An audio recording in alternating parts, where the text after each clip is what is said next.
మీరు ఇన్స్టాలో మంచి ఇన్ఫ్లుయెన్సర్ కదా, ఈయన అసలు మీకు ఎలా పరిచయం అయ్యారు? ఈయన వచ్చేసి నాకు తెలీదు ఎవరో ఫస్ట్ స్టార్టింగ్ లో.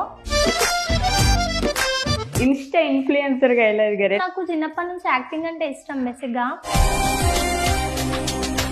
వాళ్ళు ఒప్పుకున్నారా అంటే ఇన్స్టాలో వీడియోస్ చేయడం? ఒక వద్దు అనే చెప్పినారు. నాకు ఒక అవకాశం వచ్చింది. ఇతను అడగండి. మీరెవరో బయట తెలియకపోయినా మీ పేరుకు బాగా పలుకుబడి ఉందని వింటున్నామండి మేము. ఏంటి వెనక మాఫియా సాంగ్స్ అండ్ స్టోరీస్ రాస్తాను. మీరేం చదువుకున్నారు? జీవితాన్ని చదివిండు. శివాని గారి కంటే ముందు క్రష్ లను ఏదో ఒకటి ఉంటాయి కదా. నేను సిన్సియర్ గా లవ్ చేసిన అమ్మాయి అయితే ఒక అమ్మాయిని చేసా. ఎక్కడ పోయినా అసలు తన టాపికే.